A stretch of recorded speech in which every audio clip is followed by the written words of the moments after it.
कलयुग का अंत कब होगा और भविष्य मालिका के अनुसार 2032 तक हमें क्या क्या देखने को मिल सकता है। 2032 तक दुनिया का अंत हो चुका होगा। वर्ल्ड वॉर 3 2032 से पहले होगा। आपको आकाश मंडल पर 2 सूर्य दिखेंगे। पिंड निकल के पृथ्वी से टकराएगा। 2026 में भी आप युद्ध देखेंगे। समुद्र से संबंधित कुछ ना कुछ सुनामी या कुछ ऐसा होने वाला है। दूसरा, भूकंप भी इस साल जरूर आएंगे। गुरु जब उच्च के हो जाएंगे तो सोना 180 185 को पार करते हुए 2 लाख तक छुएगा। स्पेशली कुछ बड़ा होगा अप्रैल से मई के बीच, 2 अप्रैल से 10 मई के बीच कुछ बहुत बड़ा स्कैंडल होगा ही होगा। आप किसी को अपने उस बस में कर रहे हो, ये बड़ी बात है, तो वशीकरण बिल्कुल होता है। मेरे पति को वश में कर दो या मेरी गर्लफ्रेंड को वश में कर दो, ऐसा। इस साल अगर किसी को घर लेना हो, गाड़ी लेनी हो, नौकरी पाना हो या फिर प्रमोशन पाना हो, तो इस साल वो कैसे मैनिफेस्ट करें कि वो इस साल वो सब चीज पालें। मेरे पास खूब धन आए। सिंपल उपाय है, 1 रुपया 1 सिक्का आपका नहीं लग रहा कहीं पे भी। बंगाल की कुंडली खोल के देख लीजिए। ममता दीदी तो अब वहाँ पे नहीं वास करने वाली, वो बहुत जल्दी बहुत बड़े। क्या सच में जादू टोना टोटका ये सारी चीजें होती हैं? अगर होती हैं, किसी के ऊपर है, तो वो पता कैसे करें कि हाँ इनके ऊपर है या फिर घर में किसी के ऊपर है, तो उस चीज का पता कैसे लगाया जाए? आपकी कुंडली में आईएएस बनने का योग है तो ये उपाय आपको बहुत महत्वपूर्ण साबित होगा। अभी शिवरात्रि आएगी, ठीक है। अपने पार्टनर का नाम लीजिए और सिंदूर लेकर के पार्वती जी का अभिषेक कर दीजिए। पुरुष पार्वती जी का कर दे और जो महिलाएं हैं वो दूध से शिवलिंग का कर दे, मीठे दूध से। नमस्कार दोस्तों, मैं हूं चंदन और आप देख रहे हैं द चंदन शो। तो आज का पॉडकास्ट बेहद खास होने वाला है क्योंकि भविष्य मालिका की भविष्यवाणियाँ आपने बहुत जगह सुनी होगी, देखी होगी।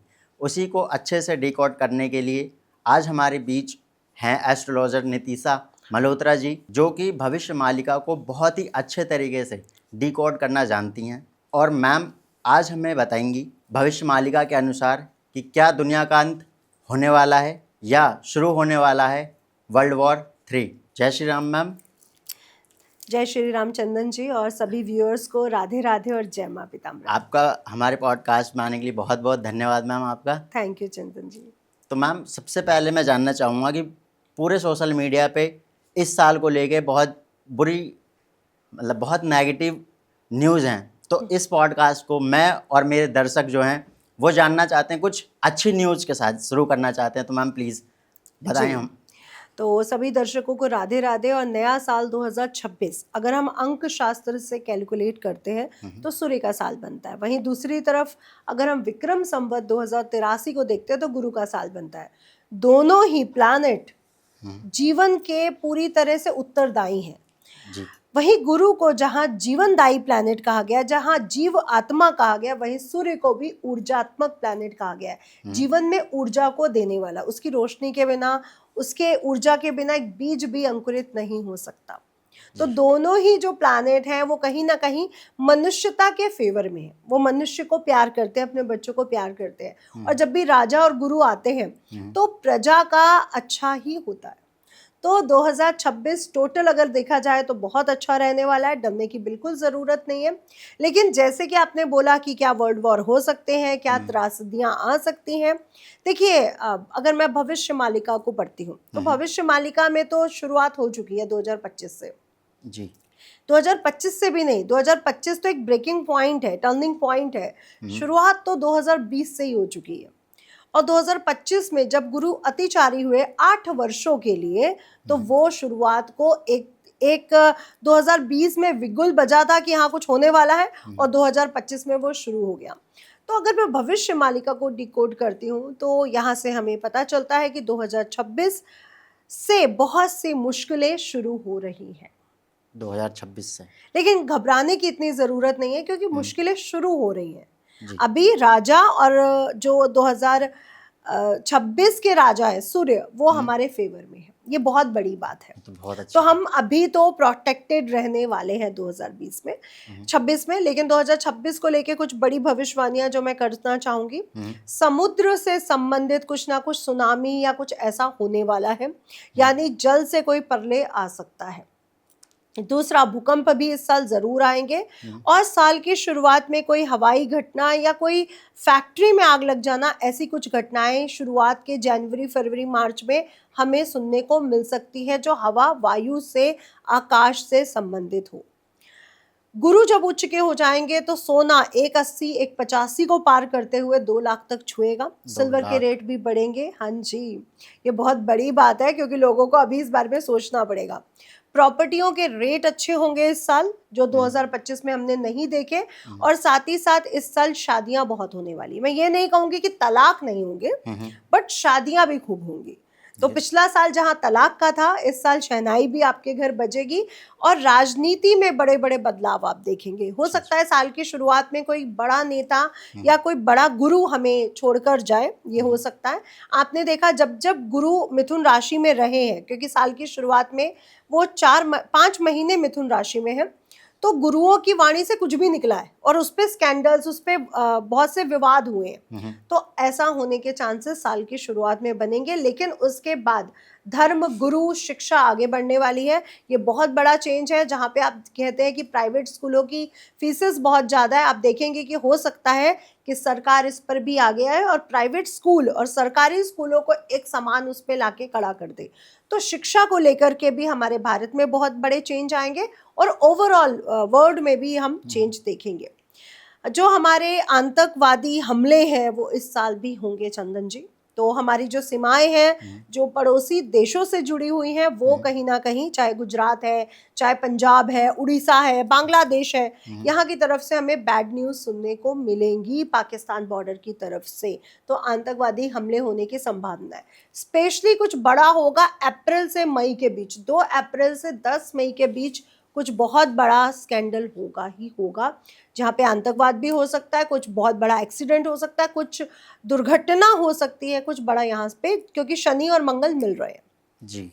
तो यहाँ पे भी बड़ा हो सकता है। तो मैम, जैसे कि कामाख्या में तंत्र और वशीकरण क्या ये सच में होता है? देखिए, मैं कामाख्या 2 बार गई हूँ और जितना मैं कामाख्या को समझ पाई हूँ, लोग इस पे कुछ भी टिप्पणी करें, क्योंकि वहाँ के लोग अभी आके बहुत सी बातें लिखेंगे, लेकिन हाँ जी, वहाँ पे वशीकरण और तंत्र बहुत स्ट्रांग होता है। और मैं इसमें आपकी बुराई नहीं कर रही हूँ, इसमें आपकी तारीफ कर रही हूँ, क्योंकि वशीकरण करना, हाँ जी। आप किसी को अपने उस बस में कर रहे हो, ये बड़ी बात है। तो वशीकरण बिल्कुल होता है। वशीकरण होता है। हाँ जी। और वहाँ पे एक गांव है जिसके बारे में सोशल मीडिया पर बहुत सी चीज़ें, कुछ भ्रांतियां भी फैली हुई हैं, क्योंकि बहुत सी चीज़ें गलत बोली जा रही है वहाँ उस गांव के लिए। लोग बहुत अच्छे हैं, मैं उस गांव में नहीं गई हूँ, लेकिन जितना मैं सुन के आई हूँ लोगों से, या जितना मैं समझी हूँ, लोग बहुत अच्छे हैं और लोग बहुत हेल्पफुल हैं वहाँ के लोग। और वशीकरण या जादू टोना ये सब क्यों करते हैं, मैं आपको इसका एक एग्जाम्पल देती हूँ। जब अंग्रेज सरकार बढ़ रही थी ना, तब वहीं के तांत्रिकों ने उनको वशीभूत कर दिया था और वो वहां तक घुस भी नहीं पाए थे। इसलिए वशीकरण वो विश्व कल्याण, देश के कल्याण के लिए कर रहे हैं। वो ऐसा नहीं कि छोटे मोटे काम कर रहे हैं कि आप जाओगे कि मेरे पति को वश में कर दो या मेरी गर्लफ्रेंड को वश में कर दो, ऐसा नहीं करते हैं वो लोग। तो वो अपने जो उनकी ताकत है उनका फायदा उठाते हैं, नुकसान में नहीं जी, सुरक्षा के लिए, लोगों के फायदे के लिए। जी मैम। मैम, कोई एक ऐसा चमत्कार जो माँ पीताम्बरा ने आपको दिखाया हो, कोई एक ऐसा किस्सा, तो मैं और मेरे दर्शक जानने के लिए बहुत उत्सुक हैं, क्योंकि हमने देखा है कि आप ज़्यादातर माँ पीताम्बरा को ज़्यादा मानती हैं। हाँ, मैं माँ पीताम्बरा दतिया शक्तिपीठ से दीक्षित हूँ, हिमाचल प्रदेश कांगड़ा से दीक्षित हूँ। तो मैं तो उनको ही मानती हूँ, क्योंकि वो मेरे जीवन में बदलाव लेके आई हैं। और किस्से भरे पड़े हैं इतिहास में, किस्से भरे पड़े हैं लोगों के जीवन में, और किस्से भरे पड़े हैं चंदन जी मेरे जीवन में। तो सबसे पहला मैं आपको एक अनोखी बात बताऊंगी, मैंने कई बार बोला है, लेकिन ये अनोखी लगती है मुझे बात, कि मैं दतिया एक लेटर लिख रही हूँ कि मुझे दीक्षित करिए, मुझे दीक्षा चाहिए। हर साल लिख रही हूँ और मंदिर में बैठी हूँ। मंदिर में आप देखेंगे जहाँ गुरु जी की मूर्ति है, वहाँ पे कुछ कंबल, वो दरिया बिछी है जहाँ लोग बैठ के अपना पाठ करते हैं। मैं वहाँ बैठी हूँ, अकेले बैठी हूँ, गर्मी के दिन है, मेरे परिवार वाले दर्शन कर रहे हैं इधर उधर, और मैं मंत्र जाप कर रही हूँ, जो भी मंत्र मैं पहले से जानती थी। सामने एक क्या बोलूं कि महान व्यक्ति बैठे हैं, और उन्होंने मुझे ऐसे ही पूछा कि आपको मंत्र चाहिए क्या? अच्छा। तो मैंने कहा, तो आप दिल्ली से है ना? मैंने कहा हाँ। अरे तो मैंने कहा अच्छा, आपको कैसे पता? उनसे मेरी ज्यादा बात नहीं हो पाई। हमारे गुरुजी आ रहे हैं, आप मंत्र ले लो। मैंने कहा है। और गुरुजी आए और उन्होंने बोला कि ये दिल्ली से है, आप गुरुजी इनको भी मंत्र दे दीजिएगा, इनसे बात कर लीजिएगा। अच्छा। वो वो जो एक वो लगा हुआ है, क्या बोलते हैं मंदिर में, एक स्लैब सी डली होती है। गुरुजी उस साइड खड़े हैं और हम दोनों इस साइड खड़े हैं। वो मुझे नहीं जानते, मैं उनको नहीं जानती हूँ, उस उनको भी नहीं जानती हूँ। तो उन्होंने बोला इनको मंत्र दे दीजिएगा। गुरुजी के पास एक छोटा सा फोन था, बटन वाला, उन्होंने नंबर वो किया, ये कल लेती आना सुबह। और मैं दूसरे दिन गई और मुझे मंत्र मिल गया। आज तक उन महान व्यक्ति से मैं कभी नहीं मिली। गुरुजी से तो मेरा मिलना होता है। मैंने पूछा भी कि वो कौन थे, तो गुरुजी कहते मुझे याद नहीं है कि आपसे मुझे किसने मिलवाया था। बिल्कुल अनजान थे वो। बिल्कुल अनजान थे। और बहुत, मतलब जो चीज मेरी चिट्ठी नहीं कर पा रही थी वो 1 सेकंड में हो गया। तो कई बार मुझे लगता है कि माँ पीताम्बरा का आशीर्वाद मेरे पे होना था, मुझे मिलना था, और वो मेरे मिल साथ गया। हो गया। जी हाँ। और फिर उसके बाद मेरी संख्या बढ़ती चली गई और मैं उस साधना में आगे बढ़ती चली गई। वो मंत्र का जाप होता रहा। हाँ, वो मंत्र का जाप, फिर देखिए पहले बीज मंत्र मिलता है, फिर एक अक्षरी मंत्र मिलता है, तो वो संख्या बढ़ती चली जाती है। तो मैं बहुत खुशकिस्मत हूँ कि माँ ने मुझे ब्लेस किया। और मैं लोगों से भी यही कहती हूँ कि जो माँ पीताम्बरा बगलामुखी के शरण में चला गया ना, माँ के अंदर वो ताकत है जो ग्रहों की मति और गति उनके हाथ में है। जी। तो इसलिए अगर आपके जीवन में कोई भी प्रॉब्लम है, कोई भी दिक्कत है चंदन जी, तो आप माँ के दरबार चले जाओ। मैम, कलयुग का अंत कब होगा और भविष्य मालिका के अनुसार 2032 तक हमें क्या क्या देखने को मिल सकता है? देखिए, भविष्य मालिका को अगर मैं पढ़ती हूँ, क्योंकि वो जो लैंग्वेज है वो हमारी लैंग्वेज नहीं है, तो जितना उसका ट्रांसलेट मुझे मिला है उसके हिसाब से तो वो कहती है कि 2032 तक दुनिया का अंत हो चुका होगा। 2032 तक। जी। लेकिन वहीं दूसरी तरफ हमारे पास बहुत से शास्त्र भी हैं जो ये कहते हैं कि ऐसा नहीं होगा अभी। ठीक है। तो मैं पहले तो कहूंगी भविष्य मालिका की जो बहुत सारी भविष्यवाणियां सच हुई हैं, बिल्कुल हुई हैं, लेकिन उसमें ऐसी भी बहुत सी चीजें जो अभी कोडिंग नहीं की जा पाई है। तो मुझे लगता है उसकी डिकोडिंग अच्छे से होनी चाहिए, क्योंकि वो सब चीजें जो उसमें लिखी हुई हैं वो लगभग हो रही हैं। इसका मतलब ये है कि वर्ल्ड वॉर 3 2032 से पहले होगा। इसका मतलब ये है कि जल प्रलय 2032 से पहले आएगी। इसका मतलब ये है कि नरसंहार 2032 से पहले होगा। और 2032 से पहले ऐसी बहुत सी न्यूज़ हमें मिल रही हैं जो आने वाला समय कहीं ना कहीं बुरा दिखा रहा है। और साथ ही साथ आप देखिए कि जब भी ये 2G 3G 4G आते हैं, क्योंकि 6G आने वाला है, हाँ जी, उससे पहले बहुत बड़ी बीमारी महामारी भी आएगी। अगर वो 28 में आया तो आप 27 में महामारी देखेंगे और 28 में देखेंगे। अगर वो 30 में आया तो 29-30 में आप महामारी पक्का देखेंगे। तो मतलब कि 6G आने से पहले महामारी होगी, ये निश्चित है। और भविष्य मालिका में एक चीज लिखी है कि आपको आकाश मंडल पर 2 सूर्य दिखेंगे। 2 सूर्य? ये हो सकता है नहीं। उसमें लिखा है कि एक सूर्य से एक उल्का पिंड, एक पिंड निकल के पृथ्वी से टकराएगा और कई दिनों के लिए अंधेरा हो जाएगा। मुझे लगता है कि ये जब 3G 6G आगे बढ़ेगा तो कुछ ऐसा होगा कि कहीं ना कहीं पूरा जो हमारा सैटेलाइट है वो कोलैप्स कर जाएगी। Satellite collapse? तो हाँ, सैटेलाइट कोलैप्स। हाँ, सैटेलाइट। तो अंधेरा होने के चांसेस होंगे कि हमारे जो फोन है, हमारा जो नेट है वो सब ना चले, फेसबुक, इस सब से हम कहीं ना कहीं वो हो जाए। तो क्योंकि जो शास्त्रों में लिखी गई बात है वो कई हजारों साल पुरानी है, 6000 है ना। अब क्या है, वो ऐसी सदी चल रही है जहां पर हम ऐसी चीजों का उपयोग कर रहे हैं, ऐसे उपकरण का। तो मुझे लगता है कि वो अंधेरे की जो बात लिखी गई है वो कहीं ना कहीं सोशल जो हमारी सैटेलाइट से संबंधित चीजें वो कहीं ना कहीं कोलैप्स कर जाएगी। जी मैम, क्या कल की भगवान अवतार ले चुके हैं? देखिए, अगर मैं भविष्य मालिका पढ़ूं तो बिल्कुल ले चुके हैं, और अगर मैं कुछ और ग्रंथों को देखती हूँ तो मुझे लगता है कि अभी समय है, ये 2050 के आसपास होगा। तो इस पे तो मैं आपसे यही कहूँगी कि सरकार को इसमें आगे आना चाहिए और भविष्य मालिका की कोडिंग दोबारा करवानी चाहिए। किसी एक से नहीं, किसी 2 से नहीं, कुछ लोगों का एक ग्रुप बैठना चाहिए, क्योंकि जब 1 या 2 लोग उसकी कोडिंग करते हैं तो उसमें अपनी भावनाएं भी जोड़ते हैं। जी, तो उसकी कोडिंग अच्छे से होनी चाहिए। बिल्कुल मैम। मैम, भविष्य मालिका में लिखा है कि जिस दिन तूफान में कल्प वृक्ष टूटेगा उस दिन वर्ल्ड वॉर की शुरुआत हो जाएगी। आप क्या कहना चाहेंगे मैम इस तो बात देखिए तभी से तो ऐसा हुआ है। अगर हम यूक्रेन और रूस के युद्ध को देखें पे? हाँ तो वहीं से तो सब कुछ स्टार्ट हो रहा है धीरे धीरे। एक बात सोचिए, यूक्रेन और रूस का युद्ध जिस दिन शुरू हुआ था तो लोगों ने कहा था दूसरे दिन रूस खत्म कर देगा। बिल्कुल कहा था। अभी तक क्या हो पाया? अभी तक इतनी बड़ी शक्ति हाँ। उस युद्ध को अभी तक वो नहीं कर पाई है।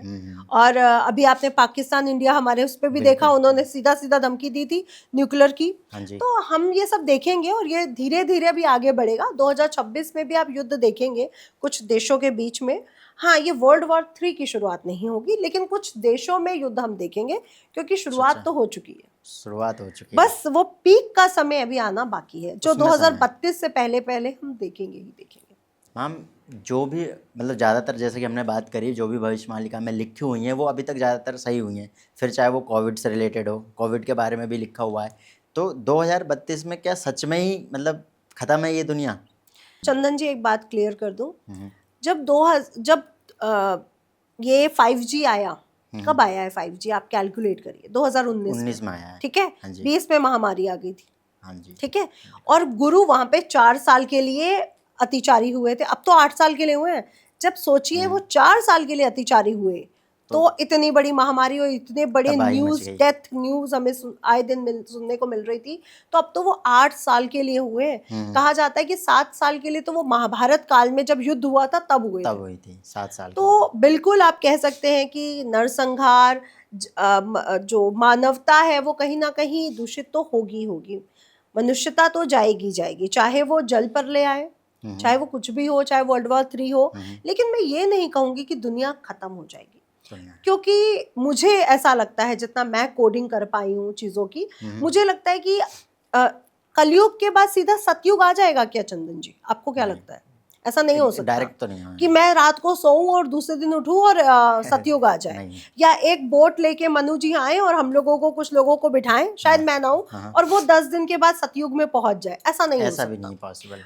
तो कलयुग के बाद सीधा सतयुग तो नहीं आ सकता। इसका मतलब कलयुग यू टर्न लेगा और फिर पहले वो द्वापर तक जाएगा, फिर वो त्रेता तक जाएगा और फिर वो सतयुग तक जाएगा।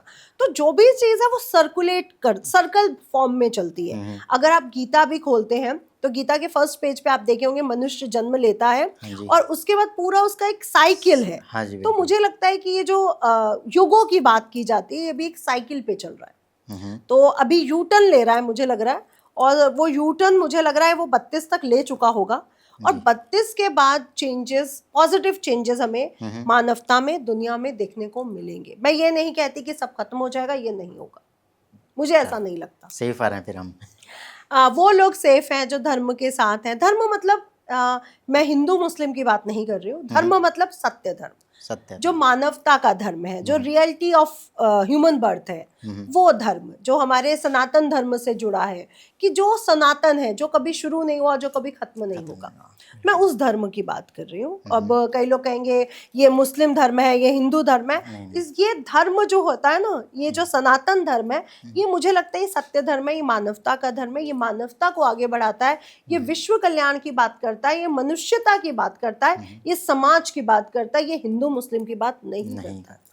जी हाँ मैम, इस साल अगर किसी को घर लेना हो, गाड़ी लेनी हो, नौकरी पाना हो या फिर प्रमोशन पाना हो, तो इस साल वो कैसे मैनिफेस्ट करें कि वो इस साल वो सब चीज़ पालें? ये बहुत अच्छा क्योंकि ये हर क्वेश्चन है। किसी की तमन्ना होती है। जी चंदन जी, बहुत अच्छा क्वेश्चन है। तो 2000 इस साल में अगर आप धन को अट्रैक्ट कर रहे हैं, चाहते हैं कि आपके जीवन में बहुत सारा धन आए, तो सबसे पहला मूल उपाय सब राशियों के लिए, सूर्य और गुरु की एनर्जी को प्राप्त करो, यानी डिसिप्लिन में रहो। अभी तक आपने क्या देखा, 2020 के बाद बच्चों की दिनचर्या चेंज हो चुकी है। रात को लेट नाइट सब लोग जागते हैं और सुबह सब लोग लेट उठते हैं। हाँ जी, सबके साथ ये हो रहा है। सबके साथ। अब आपको वो दिनचर्या चेंज करनी होगी। ये टर्निंग पॉइंट है। जब भी टर्निंग पॉइंट आता है 2025, आपने देखा बहुत सी चीजें हुई। 2026 में कुछ नया होगा और कुछ नया घटित होने से पहले कुछ चीजें खत्म होती हैं। तो अब ये टर्निंग पॉइंट का समय, अगर आपने अभी अपने जीवन को नहीं समझा तो 2032 तक आप कुछ भी नहीं रह जाएंगे। अगर आपने अभी अपने आप को सुधार लिया नंबर 1 की ऊर्जा में, सूर्य की ऊर्जा में, गुरु की ऊर्जा में, तो आप बहुत लंबा आगे जाएंगे और सक्सेसफुल इंसान भी बनेंगे। डिसिप्लिन में रहिए, सुबह जल्दी उठिए और उठकर सूर्य देवता को जल जरूर दीजिए। अगर आपके पास टाइम है तो आप दोपहर में सो लीजिए। कोई ऐसा समय निर्धारित कर लीजिए जब आप आराम से रिलैक्स नींद ले सके, क्योंकि कुछ लोग बाहर जॉब भी करते हैं, रात को जॉब करते हैं, लेट नाइट घर आते हैं, उनसे भी कहूंगी सूर्य देवता को जल जरूर दीजिए, भले ही अपनी नींद का टाइम बदलिए। उसके साथ साथ मैं आपसे कहूंगी अपने माता पिता की सेवा करिए। जेनजी, अल्फा, ऐसे बच्चों की जो बातें आजकल सुनने को मिलती हैं, तो मैं बच्चों से ये कहना चाहूँगी और पेरेंट्स से भी कहना चाहूँगी कि अपने बच्चों को ये समझाइए कि जो हमारे हिंदू संस्कार है, जो सनातन धर्म के संस्कार हैं, चंदन जी पैर छूना, तिलक लगाना, रोज मंदिर जाना। अब हमारे पूर्वज डेली मंदिर जाते थे, मेरे मदर फादर आज भी डेली मंदिर जाते हैं शिवलिंग पे जल चढ़ाने। क्या हम लोग वो सब कर रहे हैं? नहीं, फिर हम लोग कहते हैं कि उनकी लाइफ में तो प्रॉब्लम्स कम थी, हमारी लाइफ में प्रॉब्लम्स ज्यादा है। वो अपनी चादर में रहते थे, अगर उनके पास 2 लाख है तो वो 2 लाख के अंदर घर चलाते थे, प्रॉपर्टियां खरीदते थे, जो भी। अब हम लोग क्या कर रहे हैं, हमें इजीली लोन मिल जाता है, तो आज हमारी गाड़ियां बड़ी हो चुकी हैं, घर बड़े हो चुके हैं, सपने बड़े हो चुके हैं, तो हमारे पे प्रॉब्लम्स भी बड़ी हो चुकी हैं। तो चादर से पैर निकालना अच्छी बात है, लेकिन आप बिल्कुल ही चादर डबल बेड की जगह 3 बेड की अगर समझ के पैर निकाल लोगे तो प्रॉब्लम आपके साथ होंगी। तो लोन भी उस हिसाब से लीजिए जो आप उतार सके, जो आपके लिए कंफर्टेबल हो। तो अपनी ऊर्जाओं को चेंज करिए, सूर्य देवता को जल डेली दीजिए, किसी भी मंदिर डेली नंगे पैर जाइए, अपने घर से लोटा भर के जल ले जाइए। इससे आपका पितृदोष शांत होता है, इससे आपकी कुल देवी प्रसन्न होती है, इससे आपका इष्ट देव प्रसन्न हो जाता है। और कहा जाता है कि जिसका कुल देवी प्रसन्न है, इष्ट देव प्रसन्न है, पितृ प्रसन्न है, उसके तो वारे न्यारे हैं। जो भी प्रॉब्लम्स आती है वो गेट की दहलीज से आती है, और गेट की दहलीज पे किसका वास होता है? हमारे कुल देवता का। ठीक है, गेट के बाहर होता है हमारे पितरों का वास। तो प्रॉब्लम तो वहीं से आएंगी हमारे घर पे, मेरे ऊपर, मेरे परिवार पर। अगर मैंने अपने गेट को ही प्रोटेक्शन दिया हुआ है, यानी उनको चैंट किया हुआ है, उनको पूरी तरह से एक्टिवेट कर दिया, तो मेरे ऊपर प्रॉब्लम्स आ ही नहीं सकती, एंट्री नहीं है। अब क्या करना है, जब हम घर से लोटा जल, चीनी, चावल, तिलक, चंदन, फूल ले जाते हैं तो हमारे पितृ प्रसन्न होते हैं। आपने देखा होगा जब पूर्वज लोटा ले जाते थे, पानी छलकता हुआ जाता था। तो पूर्वजों को जल मिल जाता है, जो हमारी दहलीज के बाहर अपना स्थान बनाए बैठे हैं। और जो पितृलोक है वहां पे बहुत गर्मी है, ये हमारे बहुत से पुराणों में, पितृ पुराण में भी ये मेंशन है। तो जब उनपे जल चढ़ता है ना, तो वो प्रसन्न होते हैं। आप देखिए जब हमारे पूर्वज सरोवर, नदियों में नहाते थे तो वो सूर्य देवता को जल देते थे। वो जैसे ही नदी से निकलते थे जाके शिवलिंग पे जल चढ़ाते थे। तो उससे हमारे पितृदेव, कुलदेव और इष्ट देव प्रसन्न रहते थे। अच्छा, आपको इष्ट देव नहीं पता क्योंकि कुंडली से पता चलते हैं, तो शिव जी तो सबके इष्ट हैं। ये बात है ना। तो इष्ट देव वैसे प्रसन्न हो गए, इसलिए जल दीजिए। जब आप जल देते हो ना, आपकी सभी प्रॉब्लम्स वैसे ही खत्म होने लगती हैं। दूसरा, नवग्रह या सृष्टि प्रकृति से जुड़ी हुई है। पहले के लोग प्रकृति की सेवा करते थे, जैसे जानवरों को रोटी डालना, कौवे को देना, कुत्ते को देना, गाय को देना, है ना। अब हम लोग वो नहीं करते। वृक्षों की सेवा करते थे, अब हम लोग वो नहीं करते। पीपल, बरगद आप भूल गए हो। एक उपाय बताने जा रही हूँ, तंत्र उपाय भी है, मंत्र उपाय भी है, बहुत पावरफुल उपाय है। बरगद की पेड़ में आपने जड़ें, जटाएं देखी हैं, वहां पे जाइए और 2 जटाओं को एक साथ बांध दीजिए, एक नॉट करनी है आपको, ठीक है। और बोलना है कि मेरी जो धन की आने की जो प्रॉब्लम्स है वो मैं यही छोड़कर जा रहा हूँ, मेरे पास खूब धन आए। सिंपल उपाय है, 1 रुपया, 1 सिक्का आपका नहीं लग रहा कहीं पे भी। बृहस्पतिवार के दिन जाइएगा और इस उपाय को करके आइएगा। आप देखेंगे कि जो ब्लॉकेज है, चाहे वो प्रमोशन में आ रही हो, चाहे वो व्यापार वृद्धि में आ रही हो, वो आपकी दूर हो जाएंगी। बिल्व वृक्ष जिस पे लक्ष्मी जी का वास होता है, उसके नीचे डेली देसी घी का दीपक जलाना शुरू कर दो। 4 बताशे और लौंग और हरी इलायचियां रखनी शुरू कर दो। आप देखोगे कि बिल्व वृक्ष जिस पे लक्ष्मी जी का वास है, आप सिर्फ उनको बोल के आओ कि मेरे घर में श्री हरि नारायण का वास है, क्योंकि मैं रोज सूर्य देवता को जल देता हूँ, रोज अपने घर में विष्णु सहस्त्र नाम का जाप करता हूँ, मेरे घर में आप भी स्थायी वास करो, माँ लक्ष्मी आप पे कृपा बरसा देंगी। इससे ज्यादा और अच्छा क्या हो सकता है।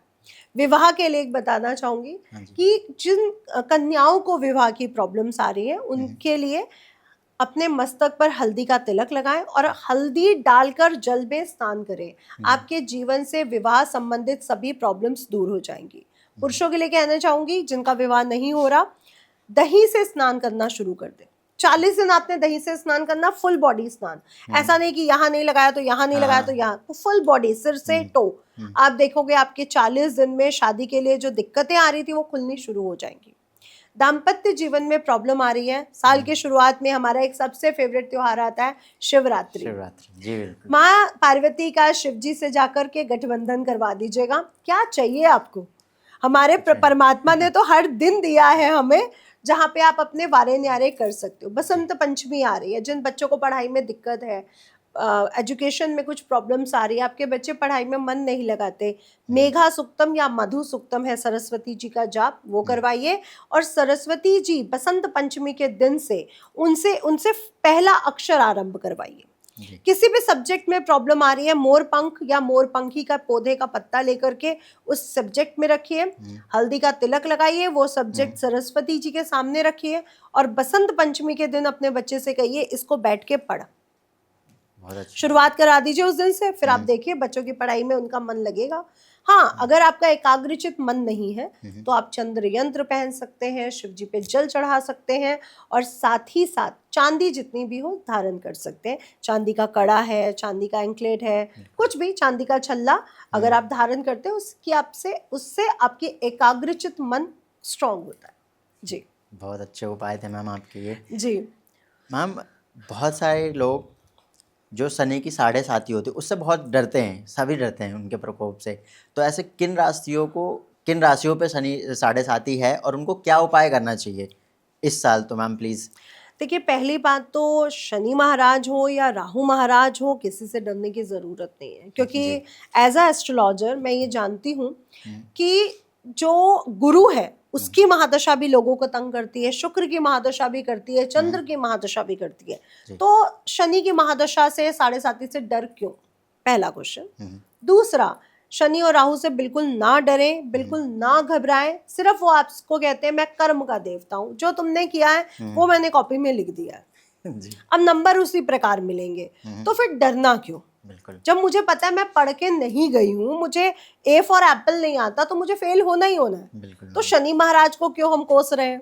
ये बात भी है ना। आप अपना कर्म करके गए हो, आपने पढ़ाई पूरी की है, 40% की है तो 40% आएगा, 100% की है तो 100% आएगा। तो बेसिकली आपने जो कर्म किया है शनि महाराज कर्म देंगे। दूसरी बात, जो लोग कहते हैं कि राहु महाराज बहुत धन देते हैं, शुक्र महाराज बहुत धन देते हैं, मैं उनको बोल दूं नव के नव ग्रह आपको धन दे सकते हैं, तो इसमें बिल्कुल वो मत फैलाइए। राहु तो एक एम्पलीफायर है जो किसी भी ऊर्जा को बढ़ा देता है। वो विवाह के साथ बैठ जाए तो ज्यादा विवाह करा देगा, एक्स्ट्रा मैरिटल अफेयर चला देगा। वो धन के साथ बैठ जाए तो धन के आने के कई रास्ते खोल देगा, और वो अगर संतान के साथ बैठ जाए तो संतान में दिक्कतें उत्पन्न कर देगा। तो वो तो एम्पलीफायर है। इसलिए कोई भी ग्रह बुरा नहीं होता और कोई भी ग्रह आपको छप्पड़ फाड़ के कुछ नहीं दे सकता। ये आपकी कुंडली डिसाइड करेगी कि आपकी कुंडली में द्वितीयेश कौन है, आपकी कुंडली में लाभेश कौन है, और द्वितीय भाव का मालिक जो शुक्र है, जो लाभ भाव का मालिक जो शनि है, और इनके जो कारक ग्रह गुरु है, और जो एम्पलीफायर राहु है, और जो लिक्विड मनी का स्रोत, सुख का स्रोत चंद्रमा, यही हमें पैसा देंगे। तो अपनी कुंडली जरूर दिखवाइए। अब जैसे शनि की साढ़े साती की अगर मैं बात करूं, कुंभ मीन मेष पर इसका फर्क रहेगा, लेकिन कुंभ मीन और मेष को भी डरने की जरूरत नहीं है। क्यों? क्योंकि कुंभ राशि में राहु महाराज गोचर कर रहे हैं, और अगर कहा जाता है कि एक जज की राशि में अगर एक इंस्पेक्टर बैठा है तो उसी के फेवर की बात हो रही है। बिल्कुल। तो कुंभ राशि को डरने की जरूरत नहीं है। मीन राशि की बात करें जहां पे शनि महाराज गोचर कर रहे हैं, मीन राशि ही जल तत्व की राशि और धर्म की राशि है, मोक्ष की राशि है। और शनि महाराज तो धर्म बढ़ाएंगे, मोक्ष बढ़ाएंगे और ज्ञान बढ़ाएंगे। तो डरने की तो मीन राशि को भी जरूरत नहीं है। और मेष राशि की अगर बात करूं, अगर कुछ लोग डर भी रहे हैं, तो आपके तो सूर्य का साल आ रहा है, गुरु का साल आ रहा है, आपके पंचमेश और भाग्येश का साल आ रहा है, पंचमेश और भाग्येश का, वो तो वैसे ही आपके बारे न्यारे कर देंगे। तो आप तीनों को इस साल तो डरने की जरूरत ही नहीं है। तो शनि के 7.5 आपका कुछ नहीं बिगाड़ सकती। कर्म अच्छा करिए, अपने माता पिता की सेवा करिए, पत्नी को कभी दुख मत दीजिए, बच्चों की उतनी बात मानिए जो उनकी भविष्य के लिए और वर्तमान के लिए अच्छी हो, उनको एकदम पैम्पर भी मत कीजिए। और 5वां, मेहनत से कभी मत घबराइए। कभी भी जीरो होना पड़े तो डर नहीं लगना चाहिए कि मैं ये काम कैसे शुरू करूं। बिल्कुल। और डिप्रेशन में आके, एंजाइटी में आके मैं सुसाइड कर लूं, मेरे पे कर्ज बहुत है, ये बहुत गलत बात है। और हमारे शास्त्रों में एक चीज लिखी गई है कि भगवान कृष्ण ने इतना बड़ा अभिशाप किसी को नहीं दिया जितना बड़ा श्राप उन्होंने दिया अपने ही एक ऐसे भक्त को जिन्होंने सुसाइड किया था। महाभारत में एक कथा मिलती है कि कौरवों की तरफ से एक ही प्राणी ऐसा था जो पांडवों की तरफ लड़ा था, क्योंकि वो भगवान कृष्ण का बहुत बड़ा भक्त था। तो जब युद्ध खत्म हुआ और वो अपने घर पहुंचा तो गंधारी जी ने उनको बहुत ताने मारे कि तुम तो हमारी तरफ, मेरे उसके वो हो, और तुम वहां से जाके लड़े। तो उसने सुसाइड कर लिया। उसके बाद कहते हैं 5000 जन्मों तक भगवान कृष्ण ने उसको माफ नहीं किया। मतलब उन्होंने दुर्योधन को माफ कर दिया, उन्होंने भीष्म पितामह को माफ कर दिया, उन्होंने द्रोणाचार्य को माफ किया, जिसने द्रौपदी जी की साड़ी वस्त्र हरण किया उसको माफ कर दिया, शिशुपाल को, लेकिन उन्होंने उसको माफ नहीं किया। इसलिए ये भाव अपने मन से निकाल दीजिए, क्योंकि जो सुसाइड है, जो आप आत्महत्या करते हैं, ये आपको एक ऐसे लोक में ले जाती है जिस लोक से निकलना बहुत मुश्किल है, जिसे प्रेत लोक के नाम से भी जानते हैं। तो सुसाइड नहीं करना चाहिए। तो मैम, जैसे कि आप बात करते हैं थोड़ा ममता जी के बारे में, जैसे कि बंगाल में इलेक्शंस आ रहे हैं और वो बहुत समय से, लंबे समय से राजगद्दी पे राज कर रही हैं, बढ़िया। तो इस साल क्या राजगद्दी पे चेहरा बदलने वाला है या फिर से वही चेहरा रिपीट होते हुए दिख रहा है? देखिए, बंगाल की कुंडली खोल के देख लीजिए, ममता दीदी तो अब वहाँ पे नहीं वास करने वाली। वो बहुत जल्दी बहुत बड़े स्कैंडल में फंसती हुई नजर आ रही हैं और उनकी हेल्थ पे भी प्रॉब्लम है। तो मुझे लगता है कि अब जो भाजपा है या एनडीए जैसी कुछ सरकारें हैं जो भाजपा से रिलेट करती हैं, वो बंगाल में अपना राज करेंगी। लेकिन उनके लिए बहुत आसान नहीं होगा चंदन जी। बहुत बड़ी आतंकवादी घटनाएं, धर्म संबंधित बहुत बड़े लड़ाई झगड़े विवादों के बाद, मतलब मुझे लगता है 2.5 साल कम से कम मोदी जी को या भाजपा सरकार को वहां पर अपनी पूरी कमान लेने में लग जाएगा। 2.5 साल? बिल्कुल, बहुत आराम से।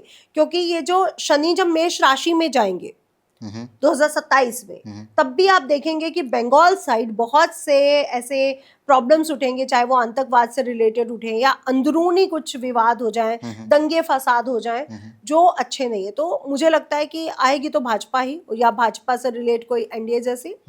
लेकिन कहीं ना कहीं मोदी जी कमान करने में थोड़ा समय लगाएंगे, क्योंकि वहां के लोगों को भी समझाने में भी समय लगेगा, थोड़ा समय लग सकता है जी। और ममता दीदी की तो बर्थ चार्ट में अगर आप देखते हैं बहुत ध्यान से, तो हेल्थ प्रॉब्लम और बहुत सी प्रॉब्लम सब दिख रही है। अब उनकी जो फैन फॉलोइंग है, जो उनका एक रुतबा है, जो उनका एक डर है, वो आप कम होते हुए देखेंगे बिल्कुल लोगों में।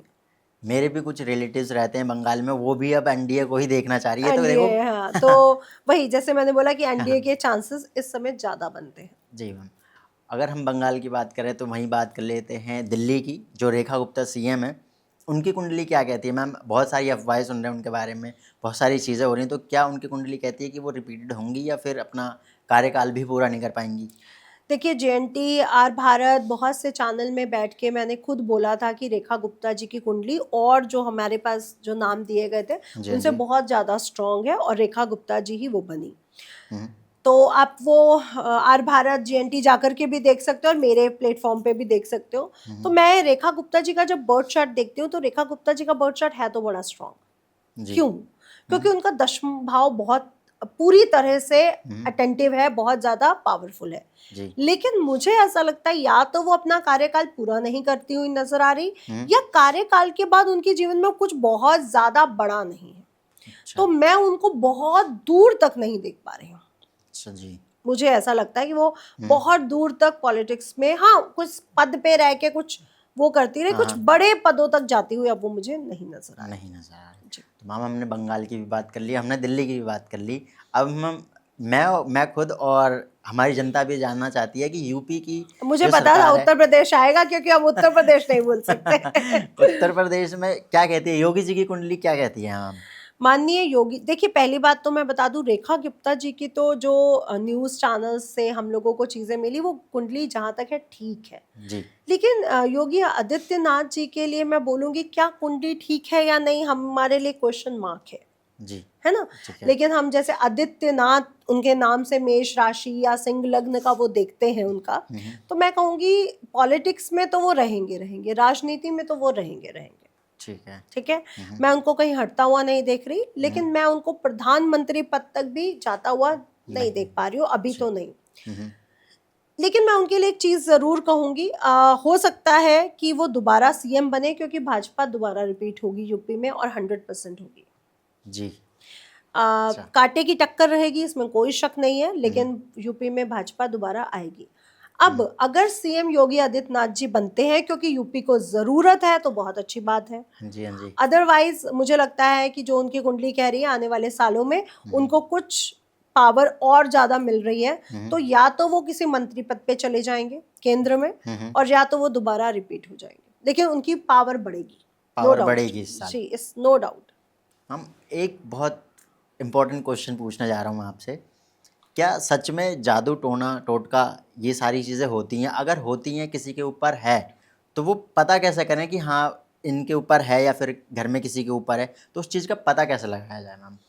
देखिए पहली बात तो मैं इंडिविजुअल ये मानती हूँ कि हाँ ये सब चीजें होती हैं, ठीक है। ठीक है। दूसरा, मैं ये मानती हूँ कि जब मैं ये चीजों तक पहुंच जाऊंगी चंदन जी, तो मैं आप पे जादू टोना या इस पे उस पे क्यों करूंगी, क्योंकि जब मैं इस ताकत तक पहुंची हूँ, तो इस ताकत तक पहुंचने की जो मेरी यात्रा होगी, वो कोई आसान तो नहीं होगी। आसान होती तो सब कर रहे सब होते। कर रहे होते, बिल्कुल मैम। तो जब मैं इस ताकत तक पहुंचूंगी, तो मैं चाहूंगी कि मोदी जी, बिल क्लिंटन, बड़े बड़ी उन लोगों को मैं अपने उसमें करूं, छोटे बिल्कुल। को मैं क्यों उसमें करूं। सही बात है मैम। दूसरी बात, ये जो ऊर्जा है, ये जो ताकत है, ये बहुत महत्वपूर्ण है, तो इस तक पहुंचने वाले भी लोग महत्वपूर्ण होते हैं। और जो महत्वपूर्ण चीजों तक पहुंच जाते हैं, वो कहीं ना कहीं अपनी समझदारी से विश्व कल्याण की काम करते हैं। जी तो पहली बात तो मैं कहूंगी, ऐसे लोगों के पास पहुंचना बहुत मुश्किल है। जो आप दुनिया में देख रहे हो कि हम ये कर देंगे, हम आपके पति का वो कर देंगे, हम अपनी सास का वो कर देंगे, जो विज्ञापन दे रहे हैं, गलत है। क्योंकि एक सच्चा महापुरुष जिसने इस ऊर्जा को सच्चे दिल से प्राप्त किया हो, ज्ञान के साथ, क्या वो आपकी सास को या आपके ससुर को करने के लिए आपको विज्ञापन देगा? जी, मुझे नहीं नहीं देगा। लगता। नहीं। और आज भी हमारे हिमालय के पर्वतों पर, हमारे पूरे विश्व के जंगलों में, आज भी ऐसी ऐसी जगह पर बड़े बड़े संत बैठे हैं, जो विश्व कल्याण के लिए, चाहे वो तंत्र रूप में हो, चाहे वो मंत्र रूप में हो, वो तांत्रिक भी हो सकता है, वो अघोरी भी हो सकता है, वो कोई साधु महात्मा भी हो सकता है, जो विश्व कल्याण के लिए लगे हैं। क्योंकि कोरोना काल इतना भयंकर, आप देखिए कितने लोगों के जीवन बच गए। जी मैम। तो कुछ ना कुछ तो है जो ऊर्जा काम कर रही है, तो ये सब तंत्र मंत्र होता है। अब जैसे दूसरा क्वेश्चन आपने पूछा कि कैसे पता करें, हाँ जी। देखिए अगर आपको बिल्कुल खाना पीना अच्छा नहीं लग रहा, आपको उससे वॉमिटिंग फीलिंग हो रही है, नॉर्मल प्रोसेस आपके जीवन से निकल चुके हैं, माँ बाप से लड़ाई हो रही है, काम में मन नहीं लग रहा, सुसाइड की टेंडेंसी बढ़ती जा रही है, बुरी चीजें ज्यादा अट्रैक्ट हो रही हैं, आपको लग रहा है कि मेरा कहीं ना कहीं दिमाग मेरे काबू में नहीं है, तो आप समझ जाइए, या आपके परिवार को भी ऐसा लग सकता है कि इस पे कुछ किया कराया। अगर ये सारी चीज़ें उसके साथ बिल्कुल होती हैं तो। बिल्कुल। और एक बहुत बड़ा त्योहार आ रहा है, होली, हाँ जी। जिसपे आप देखेंगे कि होली के दिन तंत्र मंत्र जादू टोना हो रहा ज़्यादा होता है। चलती हैं ये सब चीज़ें। जी, उस दिन जाकर के एक पान का पत्ता लीजिए, उस पे 2 बताशे रखिए, 2 लौंग रखिए, और एक नारियल जटा वाला, जिसमें पानी भी हो और जटा भी हो। जी जी। ठीक है, पीली सरसों और काली सरसों, ये आपने 5-6 चीजें ले लेनी। अपने सिर से एंटी क्लॉकवाइज घुमाइए और जाकर के उसमें स्वाहा कर दीजिए। होलिका दहन में। दूसरे दिन सुबह सुबह तारों की छाव में जाना है, वहां से राख और लकड़ी उठा करके ले आना है, जलती हुई लकड़ी और थोड़ी सी राख। पूरी लकड़ी को अपने घर में घुमाइए, उसकी राख को अपने घर में छिड़किए, और जिस जातक के ऊपर आपको लग रहा है तंत्र मंत्र जादू टोना है, उसके पूरे शरीर पर मलकर उसको गुनगुने पानी से नहला दीजिए। आपको हफ्ते भर में फर्क नजर आ जाएगा, और रोज उसे होलिका की राख का तिलक करना शुरू कर दीजिए, आपको चेंजेस खुद नजर आ जाएंगे। चेंजेस हो जाएंगे। जी जी मैम। मैम बहुत सारे ऐसे लोग हैं जो स्टडी कर रहे हैं, बहुत आईपीएस यूपीएससी की तैयारी कर रहे हैं, लेकिन उनका कंसंट्रेशन जो है भटक जाता है। तो उनके लिए क्या ऐसा वो उपाय करें कि उनका कंसंट्रेशन बना रहे और स्टडी में भी मन लगे और जो बनना चाहते हैं वो बन जाए? जी, बहुत अच्छा क्वेश्चन है। पहली बात तो मैं ऐसे लोगों को कहूंगी अपनी कुंडली जरूर दिखवाएं और बिलीव से दिखवाएं। चेंजेस आपको खुद नजर आएंगे, आप खुद रिव्यूज देंगे। दूसरा, जो छठा भाव है वो कंपटीशन का है। जी। छठे भाव को लोग बुरा मानते हैं, लेकिन मैं कंपटीशन का मानती हूँ। और कंपटीशन के बिना आप सक्सेस कैसे हो सकते चंदन? मेरे जीवन में कंपटीशन ही ना आए तो मैं सक्सेस हो ही नहीं सकती। कंपटीशन आ रहा है तभी तो मैं सक्सेस हो रही हूँ। बिल्कुल मैम। कुछ बड़ा करने के लिए कुछ बड़ा कॉम्पिटिटर आपको मिलेगा। कोई कंपटीशन में आप जाओगे, कोई बड़े कॉम्पिटिटर आपको मिलेंगे, अदरवाइज आप बड़ा नहीं बन सकते हो। छठा भाव क्या है? एक गड्ढा है जिसे हम रोग का, ऋण का और बीमारियों का, वो कहते हैं रोग ऋण शत्रु, एनिमीज देखे जाते हैं। तो एनिमीज से कभी मत डरो, बिल्कुल। आने दो, क्या जीतने का बिगाड़ मजा लेंगे जब ही है मेरा? जब एनिमीज होते हैं। मैं कहती हूँ जब तक मेरी बुराई ना हो तब तक मेरी तारीफ का मजा नहीं आएगा। बिल्कुल सही मैम। ठीक है, रोगों से डरो नहीं, लेकिन अपने शरीर को हमेशा स्वस्थ रखो। जी। स्वस्थ रखो यानी बाहर का गंदा मत खाओ, सुबह जल्दी उठो, सुबह रात को जल्दी सो, अपने आप से प्यार करो। भाई मेरे को जो पसंद है मैं वो पहनना चाहता हूँ, जो मुझे पसंद है मैं वो करना चाहता हूँ। ये नहीं कि पढ़ाई के चक्कर में सब कुछ रोका हुआ है। जी। एक एज है पढ़ाई की, उसके बाद हमें सब मिलेगा। ड्रीम पूरे करने हैं तो पढ़ाई करनी पड़ेगी, वो तो बेसिक नीड है। लेकिन ऐसा भी नहीं है कि आपको इच्छा है कोई किसी पहाड़ पे जाने की या आपको कुछ एडवेंचर करने की इच्छा है तो आप कहो नहीं मैं तो पढ़ाई के बाद करूंगा। अरे वो कर लो आप। बिल्कुल मैम। कोई सब माइंड में कोई वो ना रह जाए जो प्रतिरोध हो जी आपके लिए। और एक चीज और, सरकारी स्कूल में जाकर के या सरकारी जो बच्चे हैं जिसको हम मिड डे मील देते हैं, वहां पर जाकर के अगर आप कुछ अनाज, कुछ शिक्षा से संबंधित किताबें, शिक्षा से संबंधित ड्रेस है, शू है, उनके कुछ भी आप अपनी श्रद्धा के अनुसार मदद कर दीजिए। मैं कह रही हूँ आप एक बच्चे का उठा सकते हो, आप एक बच्चे का उठा लो। आप नहीं 10 का कर सकते, जितना कर सकते हो श्रद्धा अनुसार कर दो। आपके कंपटीशन में जो दिक्कतें आ रही हैं, आपकी कुंडली में आईएएस बनने का योग है, तो ये उपाय आपको बहुत महत्वपूर्ण साबित होगा। आपकी कुंडली में योग होना चाहिए। ऐसे तो हमारे पास हजारों बच्चे आते हैं कि मैम मेरा देख लीजिए, मैं आईएएस बनूंगा, मैं आईएएस बनूंगा। तो कईयों में नहीं होता योग, तो मैं कहती हूँ टाइम मत वेस्ट करो। बिल्कुल मैम। कईयों की कुंडली में होता है तो मैं कहती हूँ बनोगे। कई कहते हैं मैम योग हो या ना हो मैं बनूंगा ही बनूंगा। मैं उससे कहती हूँ तुम जरूर बनोगे, क्योंकि आपका आत्मबल अगर स्ट्रांग है तो फिर आप कुछ भी प्राप्त कर सकते हो। बिल्कुल मैम, वो चीज़ है जी। हमने आज मतलब जैसा कि आपने शुरुआत में ही बोला कि ये साल जैसे डाइवोर्स से रिलेटेड और शादियाँ, तो डाइवोर्स जैसी परिस्थितियाँ ना आए घर में, हस्बैंड वाइफ ऐसा क्या उपाय करें कि यहाँ तक पहुँचे ही ना, वो उससे पहले ही? देखिए डाइवोर्स हो क्यों रहे हैं चंदन जी? जी।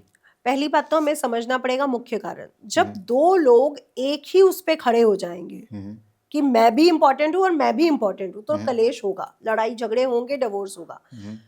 अगर आप शिव पार्वती को एक जगह देखते हो कि ये शिव भी है और शक्ति भी है, दोनों बराबर है, तो दोनों में समर्पण भी है, आत्मसमर्पण। पार्वती उनको चेंज नहीं करना चाहती है, शिव उनको चेंज नहीं करना चाहते। जब शिव के पास रावण पहुंचा और बोला कि मुझे आपकी पत्नी बहुत पसंद है, मुझे चाहिए, तो शिव जी, ये आप शिव पुराण में सुन सकते हैं, पूरी कथा है। तो शिव जी बोले कि वो मेरी पत्नी है, मेरी जायदाद नहीं है। तुम उनसे जाके पूछो ना मेरे पास क्यों आए हो। बिल्कुल सही बात। तुम उनसे जाके पूछो, वो मेरी जायदाद नहीं है। तो जब वो पार्वती जी के पास पहुंचे तो उन्होंने कहा अच्छा मैं तेरे को बताती हूँ, माँ के पास बच्चा विवाह का प्रस्ताव लेके आया, मैं तुझे बताती हूँ। तो बेसिक हमें क्या समझ में आया कि पति पत्नी एक दूसरे को स्पेस दे रहे हैं, बिल्कुल उनको वैल्यू कर रहे हैं कि मेरे से इंपॉर्टेंट तुम हो। पार्वती जी कह रही मेरे से इंपॉर्टेंट तुम हो, शिव कह रहे हैं मेरे से इंपॉर्टेंट तुम हो। तो जब हम अपने पार्टनर को इंपॉर्टेंस देने लग जाते हैं अपने आप से ज्यादा, तो लड़ाइयां खत्म हो जाती हैं। आजकल क्या हो रहा है, पहले पुरुष कमाते थे और ब्रेड लेके आते थे, और ब्रेड मतलब खाना बनाती थी स्त्री, बच्चे पालती थी स्त्री।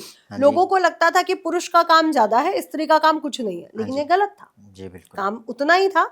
अगर आप बाहर ब्रेड लेने गए हो तो आपकी जो ब्रेड है, जो पैसा है, उससे रोटी बनाना वो स्त्री का काम था। और अगर आपके बच्चे वो ना संभाले, माता पिता वो ना संभाले, बहन की वो ना करे, तो आप कमा नहीं सकते। आज वही स्त्रियां जब घर से बाहर निकली कमाने को, तो पुरुषों को क्या लग रहा है, ये तो हर जगह में आगे होती जा रही है, एस्ट्रोलॉजर भी बन गई, हवाई जहाज भी चला रही है, पुलिस भी संभाल रही है। तो पुरुषों में कहीं ना कहीं वो है, आक्रोश है। कहीं ना कहीं हम भी इस चीज को फील करते हैं एज एस्ट्रोलॉजर कि पुरुषों में है कि इनको कहीं ना कहीं पीछे घसीटा जाए। और हम जैसी एज में ज्यादा नहीं है, जो हमसे और बड़े उनमें और ज्यादा है, जबकि हमें लगता है कि तो हमसे एज में बड़े हैं, इनका आशीर्वाद हमें मिलना चाहिए, लेकिन उनमें है। तो स्त्रियों को कहीं ना कहीं खींचा जाता है। अब स्त्रियां कब तक लड़ेंगी अपना युद्ध, आप बताइए।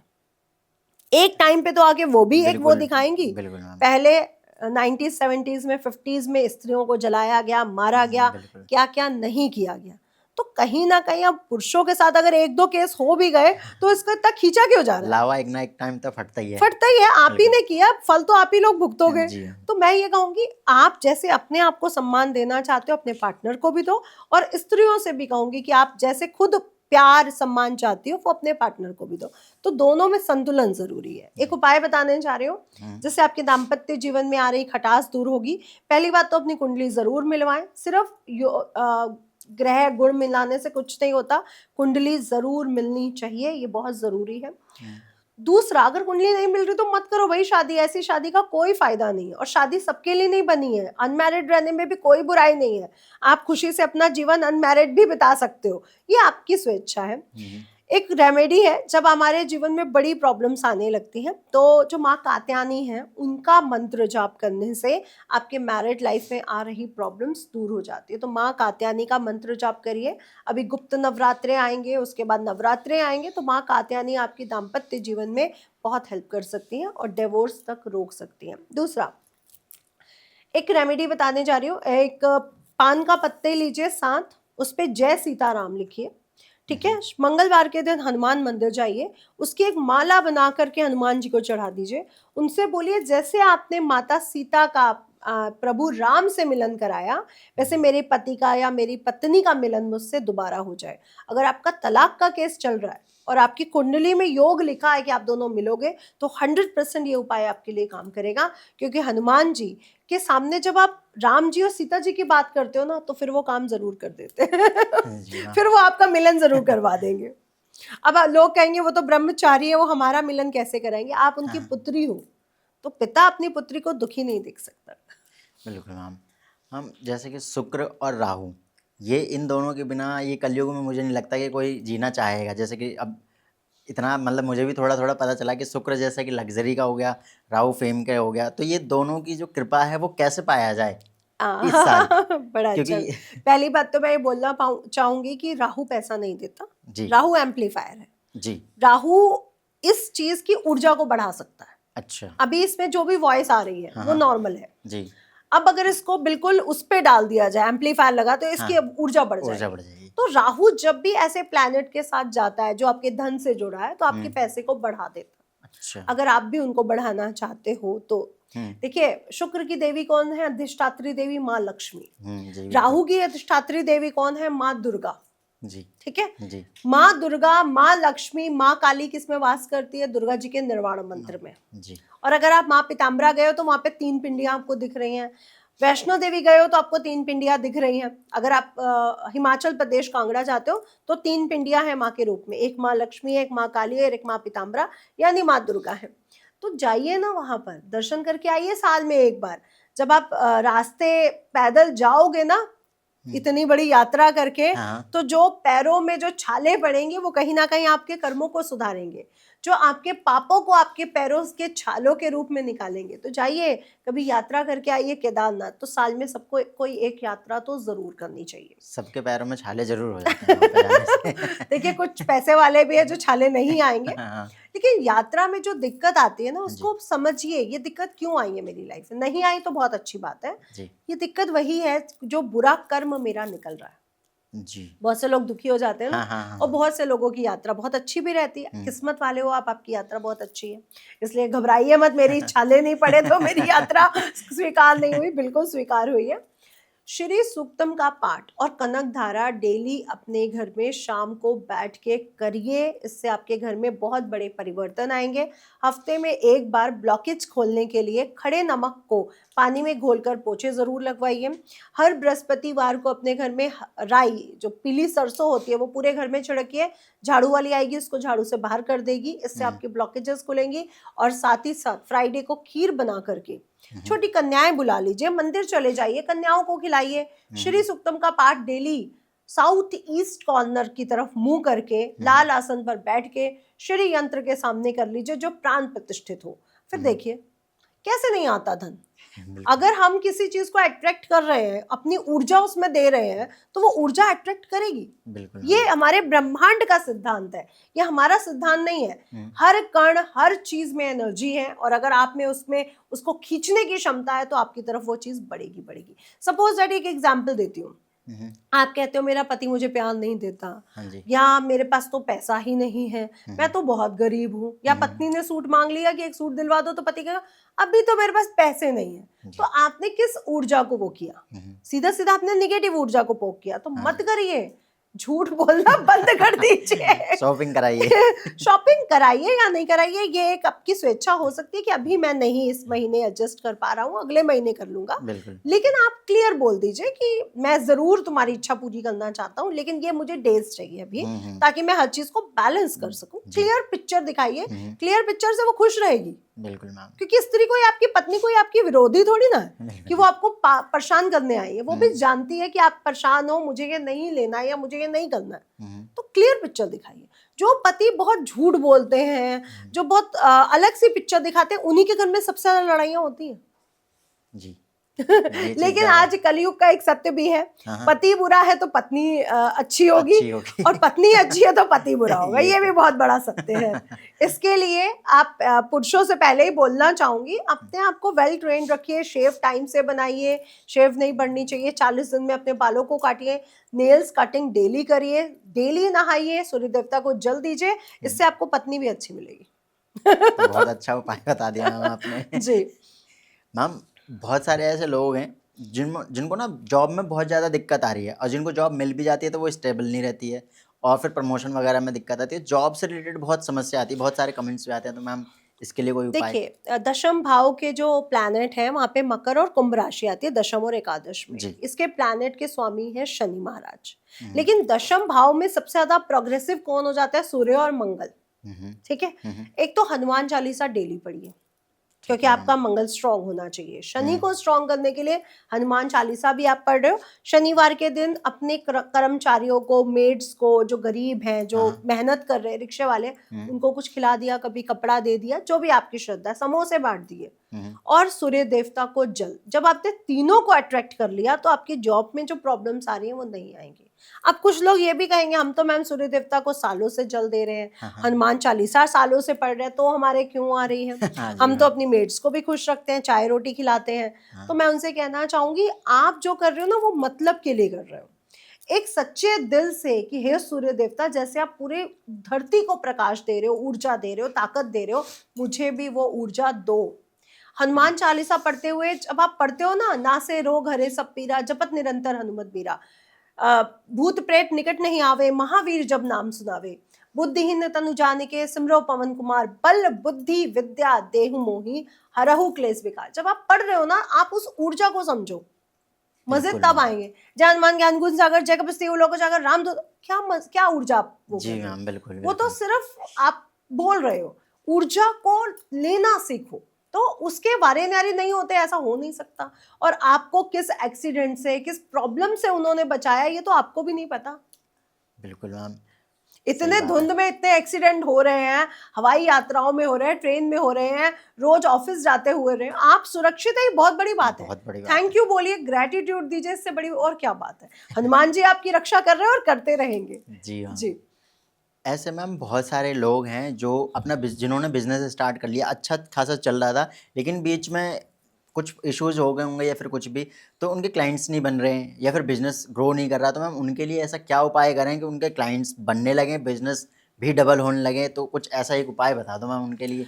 हाँ, ये बहुत अच्छा क्वेश्चन है कि क्लाइंट नहीं आ रहे। देखिए, एक ऐसी पिक्चर है महालक्ष्मी की, क्योंकि हर ऑफिस में महालक्ष्मी को हर कोई स्थापित करता है। तो आप एक ऐसी पिक्चर लेके आओ जिसमें महालक्ष्मी पर 2 सफेद हाथी जलाभिषेक कर रहे हो, और महालक्ष्मी के हाथ में कलश हो, जिससे पैसा टपक रहा हो, मतलब पैसा बह रहा हो। बह रहा हो। तो ये जो दो हाथी जो अभिषेक कर रहे हैं, ये आपके ग्राहक को बढ़ाएंगे, और जो उनके हाथ में मटका है जिससे पैसा गिर रहा है वो आपके धन की ऊर्जा को बढ़ाएगा। तो अपने साउथ ईस्ट कॉर्नर में कॉपर फ्रेम में इस पिक्चर को लगा दीजिए, और पिक्चर कोशिश करिए रेड फॉर्म में ज्यादा हो, या फिर अगर ये पिक्चर बहुत ज्यादा गोल्डन और वाइट है तो इसे कॉपर फ्रेम में नहीं, फिर गोल्ड फ्रेम में नॉर्थ ईस्ट में लगा दीजिए। आप देखेंगे कि आप पे ग्राहक भी बढ़ेंगे और आपके पैसे की स्थिति भी स्ट्रांग होगी। जी मैम, बहुत सारे लोग मैम कर्जे में दबते ही चले जा रहे हैं। पहले छोटे लोन थे, फिर उसे लोन चुकाने के लिए एक और लोन ले लिया, यानी कि लोन यानी कर्जे में बहुत ज़्यादा दबते चले जा रहे हैं। तो उनके लिए मैम कोई उपाय जिनसे वो कर्जे से जो दबे हुए हैं वो उठ सकें वो? देखिए, हमारे शास्त्रों में ऋषियों मुनियों ने एक चीज बोली, छठे भाव को, 12th भाव को अगर आपने अच्छा कर लिया तो आप पे ऋण नहीं चढ़ेगा। ये बुरा है तो आप पे ऋण चढ़ेगा चढ़ेगा। ठीक है, यहाँ पे बुरे प्लैनेट बैठ गए, या यहाँ का प्लैनेट कुछ बुरी अवस्था में कहीं ना कहीं वो हो गया, D60 में भी और D9 में भी उसकी कंडीशन खराब हो गई। तो पहली बात, हमारे शास्त्रों में एक चीज लिखी गई है, हनुमान ऋण मोचक स्रोत। जी। आप पे कोई भी ऋण है, जरूरी नहीं पैसे का है, कोई काम का ऋण है, कैसा भी ऋण है, आप ऋण मोचक स्रोत डेली पढ़िए, और साथ ही साथ पैसे को हमेशा थैंकफुल रहिए, पैसे को इज्जत दीजिए, सम्मान दीजिए। सपोज दैट आपके पास 5 कोट हैं और आप 5 कोट में काम चला सकते हैं। अब आपके पास पैसा बहुत ज्यादा, आपने छठा, सातवां, आठवां भी खरीद लिया, तो इसका मतलब क्या, आप पैसे को वैल्यू नहीं करते। बिल्कुल मैम। तो पैसे को रिस्पेक्ट दो, जब तक जरूरत ना हो चीजों को मत खरीदो। लेकिन कंजूसी भी अगर आप करोगे तो इससे भी आपका लग्नेश, गुरु और सूर्य खराब होता है। मैं कंजूसी करने को नहीं कहूंगी, मैं कहूंगी पैसे की वैल्यू करना सीखो। और ऋण मोचक स्रोत डेली पढ़ो, 12 केले, 12 बेसन के लड्डू लेकर के, 1 गुलाब के फूलों की माला तुलसी के साथ हर मंगलवार के दिन हनुमान जी को अर्पित करके आओ, ऋण मोचक स्रोत का पाठ करो, और माचिस वहीं छोड़कर चले आओ, आपके ऊपर से ऋण उतरना शुरू हो जाएगा। ऋण देखिए उतरेगा क्या, मतलब ऐसा थोड़ी ना होगा कि ऋण उतर, पैसा बरसने लगेगा और ऋण उतर जाएगा। जो आप तक पैसा आने के जो स्रोत हैं, जो उसमें ब्लॉकेज है, वो खुलनी शुरू हो जाएगी। जी। जी हम आजकल बहुत सारे लोगों में ज़्यादातर 80% ऐसे ही होता है, घर में लड़ाई झगड़ा कलेश बने रहते हैं। तो उनके लिए मैम कोई उपाय जिनकी उनके घर में थोड़ी शांति बनी रहे? बहुत अच्छा उपाय है, और मेरे चैनल पे तो ये रोज बताया जाता है। जी। देखिए, ये आपके सभी प्रकार की प्रॉब्लम्स को खत्म कर सकता है। सुबह जल्दी उठिए, और घर की जो बुजुर्ग महिला या बुजुर्ग जो उस घर का मालिक है, कोई भी इस उपाय को कर सकता है। तो बच्चे ये ना कहे कि माता पिता करेंगे, माता पिता ये ना कहें कि बच्चे करेंगे। जो अपने घर को स्वर्ग बनाना चाहता है वो करेगा। तो अब देख लो कौन स्वर्ग बनाना चाहता है। तो एक लोटा लीजिए पीतल का, उसमें जल भरिए और हल्दी डालिए 1 चुटकी, मुख्य द्वार के बाहर जाइए, जल छिड़किए कि मेरे घर में श्री हरि विष्णु और लक्ष्मी जी का वास है। पूरे घर में जल छिड़क दीजिए, और लोटे को जब आप घर के बाहर जाते हो लेफ्ट हैंड साइड पे खत्म कर दीजिए। मतलब इतना ही जल आपने छिड़कना है कि लेफ्ट हैंड साइड पे खत्म हो जाए। इसे पेड़ पौधों में भी बीच में आप डाल सकते हो, हर जगह छिड़कोगे, चाहे बेड हो, चाहे लिविंग रूम हो। बाथरूम के अंदर नहीं जाना है, बाथरूम के गेट पर ही आप छिड़क के आ जाओगे।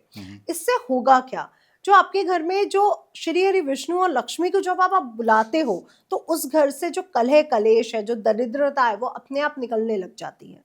और इस बात का ध्यान रखिएगा, जब आप ये रिचुअल कर रहे हो, उपाय कर रहे हो, उसके बाद आपके घर में सफाई होनी चाहिए, या उससे पहले।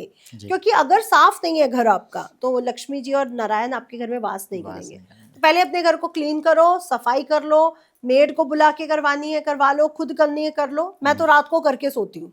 सब चीजें एग्जैक्ट जगह पे होनी चाहिए, और नीचे कुछ कूड़ा करकट नहीं दिखना चाहिए। अगर ये दिखेगा तो मैं सुबह रिचुअल नहीं कर पाऊंगी। तो ये ध्यान रखिए, और सुबेरे आप वो रिचुअल करिए, फिर आपकी मेड जो भी करती रहे, आप फिर से शाम को छिड़क दीजिए। इससे आपके घर में कलह कलेश खत्म हो जाएंगे, और धन की स्थितियां भी मजबूत होंगी। रिटर्न लो आप।